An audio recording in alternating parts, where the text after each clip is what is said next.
Jamie Raskin, among the Democrat House impeachment managers, there are many, laying out their case to convict Trump. It's like a 4-hour extravaganza today in Washington, D.C. at the Capitol. And then there's like 16 hours. Both sides get the total of that. And then they take a break for Saturday. Then they come back Sunday.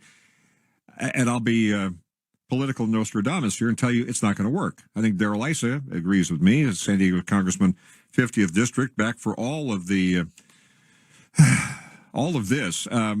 So, Darrell, give us a picture of what's happening here. And we know how this is going to end, although the Dems have the 14th Amendment as their plan B, right? So they figure if this doesn't work, and they know it won't, no matter how people feel about Trump, it's a tall order. But then they could say, well, 14th Amendment, we could still censure him. So we can still whack him on a second, whack-a-mole follow-up plan B. Well, that's exactly right. And what we're really dealing with here, Mark, is that Trump is too good a target, too good a pinata to let go. That as the weeks and months go by, and we would normally be talking about 47 executive orders, some of which are going to be challenged successfully in the court, or for that matter, the failure to reach out to the other side and begin a dialogue about bringing our country back together as promised. We're not talking about that. We're talking about the events of January 6th, and completely forgetting the events of January 20th, when the peaceful transition occurred as it has occurred for over 200 years. So how long will this exercise continue into next week before they realize that they have to do plan B or C or get back to what the people in the nation need? Well, I guess I hate answering a question with a question. How long will this go into next year? Mm-hmm. Because it is more likely that it won't just be this, followed by the 14th Amendment, followed by investigations by state attorneys general, followed by the investigations and allegations against each and every member of the Trump family and the Trump cabinet and so on. All of that is going to continue because it really, sadly, it's really about, we now have a president who should have an agenda that is somewhat consistent with the rhetoric of his campaign. One thing even Trump's naysayers have to admit is Trump did what he said he was going to do when he campaigned. If Joe Biden had done what he said he was going to do when he campaigned, he already would have had a meeting at the White House with Republicans, or at least Republican leaders and Democrats, and begun talking about what we could do together, of which there is a great deal.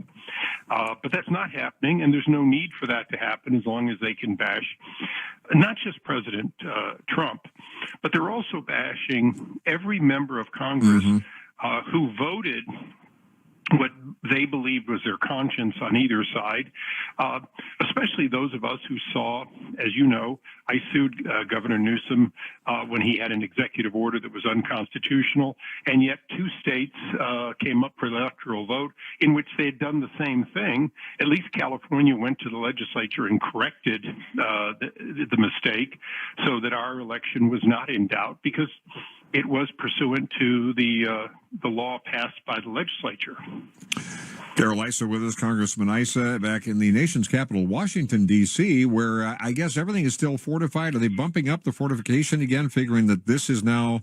In fact, I saw a report this morning about how Homeland Security, et cetera, are busy stepping up concerns. And then the bottom line buried in the story national networks will use will be there's no imminent threat and no evidence. However, they just know. And, of course, the not-so-subtle message is obviously the only people who would be a problem would be people right of center. Right? Is that? Well, Mark, you're exactly right. There is concertina wire on top of high fences. Would have been nice to have had on January 6th in retrospect, but it is surrounding the White House and surrounding particularly the House and the Senate. Over 5,000 National Guardsmen, not just on call, but standing with empty rifles all around the Capitol so that people can see what looks like the green zone in Iraq, when in fact there is no specific threat, there's no assemblance, there's no crowds. There's no basis for this other than, and by the way, it's hundreds of millions of dollars of costs that are running up, but it does make a show to the American people to imply don't worry about the left when they burn down 2 banks in La Mesa, or they burn down whole cities, or they occupy whole cities and state capitals. Worry about a few people who we arrested, who were criminals, who were anarchists, who did things that were wrong. That there might be more of them, and Mark, there are more of them. There are people on the extreme, on the left and the right. Right. But that's why we have law enforcement. It's not why we have the National Guard posted around one target. And I say that because the House and the Senate are certainly a target. But if anarchists wanted to attack us, there's another Oklahoma City federal building, if that's what they really want. And therefore, this is for show, for political theater, and Nancy Pelosi and Chuck Schumer are doing it for that reason at the cost of American tax dollars. Right. And again, twofold, two A priorities. One is to make sure Trump just doesn't get off the mat and can't run for president or anything else, that he can't be a kingmaker and use PAC money to support other candidates, make sure he's just perceived to be poisonous. And at the same time, as you suggested earlier, make sure that any Republican who will end up in this whole process voting not to convict, I mean, that's the real, again, hand in hand with the getting Trump issue that Pelosi, for starters, wants to have, so that in the open, any of you who will vote against conviction, even while saying, well, this was horrible, that was horrible, whatever, and using logic and having a open, free discussion as we're supposed to do in America. But if they can just get any lawmaker, including you, Darrell Issa, out there on the record, then they figure, well, then the second wave is they'll get you politically, because that can be used in every subsequent election. So that's really what it is. There's nothing else. And they'll say, well, this is for the good of the country and to save the country. That's not exactly number 1, 2, or maybe 10 on the list of priorities. I don't think. Well, what's interesting is you heard in the lead up to my coming on about John Adams' statement. John Adams is an interesting president. He supported the Alien and Sedition Act. Was it John Quincy Adams? Did he mention John Quincy? I think it was in there. It was John Adams. Father and son. He said John Adams, but it wasn't John Quincy. But John Adams was okay with locking up a member of Congress because he wrote something that the president objected to about him. Yeah. We have had a struggle over free speech for all of our quarter of a millennium. And the one thing that people in the abstract agree to, not in the current, obviously, is we have to have more free speech. We have to allow as much free speech as possible, including the speech we object to.